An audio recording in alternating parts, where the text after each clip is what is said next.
Podcast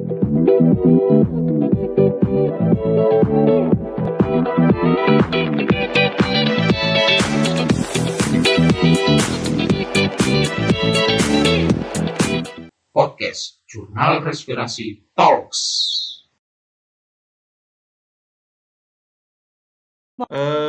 Kita ada komentator khusus yang hadir pada siang hari ini, yaitu Dr. Yusuf Subagio Sutanto. Monggo Dok, kira-kira bagaimana Dok? Ada sedikit komentar tentang dua tulisan ini, Dr. Sudarsono dengan tulisan tentang terapi-terapi TB yang komprehensif, Dr. Haryati tentang sharing kasusnya, penelitian ya, penelitiannya di Rumah Sakit Ulin di Banjarmasin. Ya. Monggo Dok. Terima kasih. Selamat siang untuk sejawat rekan-rekanku semuanya yang saya kasih. Kak Profesor sebagai guru kita semua ya. Saya senang sekali ya bisa memberikan waktu untuk ini. Kemarin saya sudah mengirimkan kepada Dr. Alfian tentang semua jurnal yang diberikan pada saya, dan saya coba untuk memberikan komentatornya itu sudah tertulis mulai dari narasumber, jenis, judul, resume artikel, komentar, pertanyaan, masukan isi jurnal. Kalau nanti Dr. Isning sudah diberi oleh Dr. Alfian mau dikasihkan sama masing-masing juga ada baiknya. Karena tentunya membuatnya ya butuh waktu itu. Ya, mungkin ada baiknya. Paling tidak, ya, karena semuanya saya buat. 6 jurnal itu saya buat secara teliti begitu loh. Ya, setidaknya dari yang pertama Dr. Darsono itu tentang review artikel, itu satu yang mungkin kita selama ini melakukannya karena gara-gara COVID ini jadi lebih banyak mereview ya, tetapi ini bagus sekali karena topiknya sesuai dengan keilmuan Dr. Darsono sebagai konsultan di bidang infeksi. Kemudian review ini bermanfaat dalam hal pengembangan OAT dengan menunjang rekomendasi daripada WHO tentang penggunaan regimen OAT jangka pendek dan pelaksanaan TB dan MDR-TB.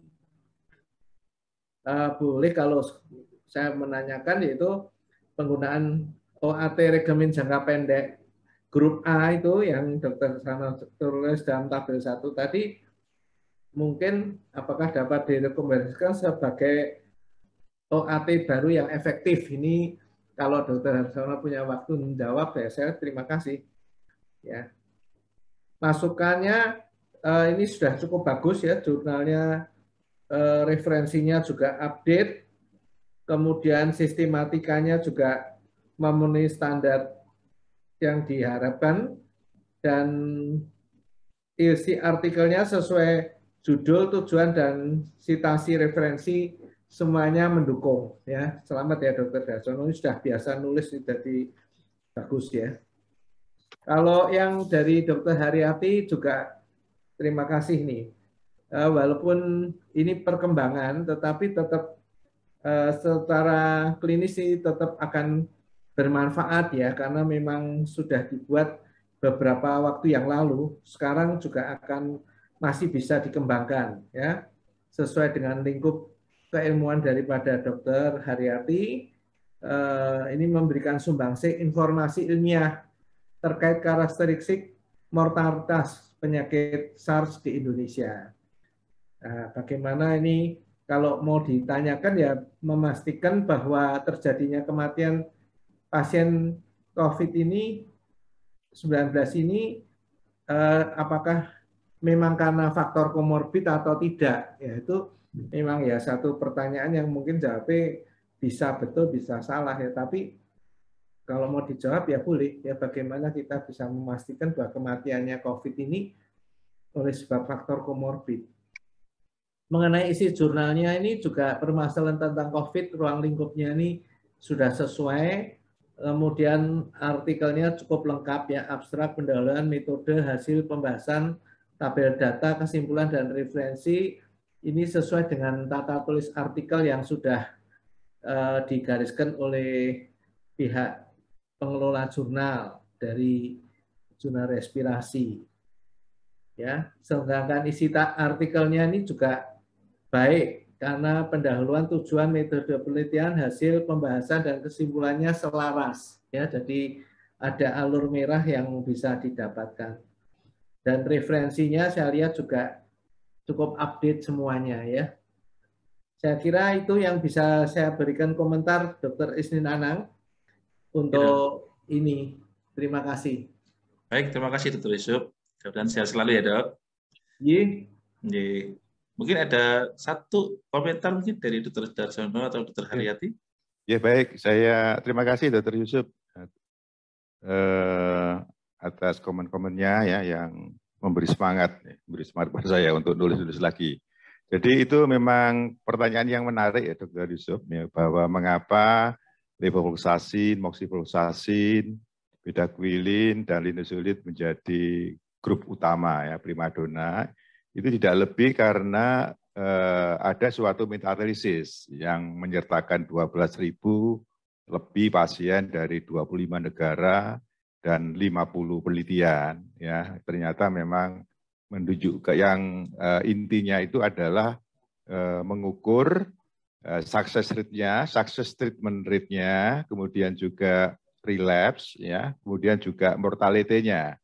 Ternyata penambahan obat-obat tersebut itu ternyata menunjukkan suatu perbedaan yang bermakna, ya, baik yang menyangkut treatment sukses dan mortality-nya yang sangat-sangat signifikan dibandingkan regimen-regimen yang memang tidak mengandung obat itu. Sehingga kemudian dari hasil metalisis ini kemudian WHO menggiring ya obat-obat tersebut seperti kalau bedaquiline itu sebelumnya kan masih berada di posisi bawah, kemudian naik ya, kemudian juga ini sulit yang tadi saya sebutkan ada di bawah, akhirnya naik menjadi atas menjadi obat-obat core utamanya. Demikian Dr. Yusuf, terima kasih. Terima kasih sama-sama. Ya.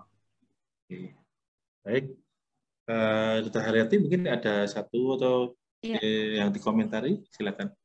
Ya, terima kasih kepada Dr. Yusuf atas segala masukannya. Saya termasuk junior dalam menulis Dr. Yusuf, jadi amatir ini masih. Jadi memang mesti banyak belajar. Jadi saya baru terjun dunia tulis menulis mungkin 1-2 tahun terakhir ini, Dr. Yusuf. Jadi ya, jadi tapi alhamdulillah seperti tadi Dr. Anang bilang bahwa memang jadi ketagihan sih Dr. Yusuf sekarang nulisnya. Mantap dong. Ya, jadi memang untuk riset yang kami share tadi itu hanya berupa profil dok, jadi kami belum memang yang kami publish ke jurnal respirasi masih profilnya saja, tetapi kami ada penelitian lanjutan memang Dr. Yusuf, jadi kami merasa kok capek ya dok ya ngerawat COVID tapi tidak dipublikasikan gitu ya dok ya, cuman capek ngerawat tetapi tidak kita publikasikan kan sayang. Jadi awalnya mungkin dasarnya dari situ, kemudian kami kembangkan tidak hanya satu tulisan tetapi memang beberapa tulisan. Dari riset yang kami share tadi, memang kami hanya profil saja dok, tidak sampai untuk komorbid sendiri, hanya kami melihat dia punya komorbid atau tidak. Komorbidnya apakah hipertensi atau obesitas atau diabetes, hanya sebatas itu. Kami tidak menggali lagi lebih lanjut bagaimana perjalanan penyakit pasiennya, apakah terjadi proses beratnya itu apakah karena COVID-nya atau juga karena proses komorbidnya. Jadi kami juga tidak bisa menggali apakah komorbidnya ini signifikan tidak mempengaruhi kematian. Jadi tidak sampai detail apakah komorbidnya itu berupa IMA, penyakit kardiovaskuler terus menyebabkan komplikasi seperti IMA dan lain sebagainya. Itu menjadi keterbatasan riset ini dok. Jadi kami hanya mengamati dari karakteristik pasiennya saja. Mungkin itu yang bisa kami share, Dokter An. Nah, ya. Baik. Terima kasih Dr. Haryati, Dr. Yusuf, Dr. Sasono.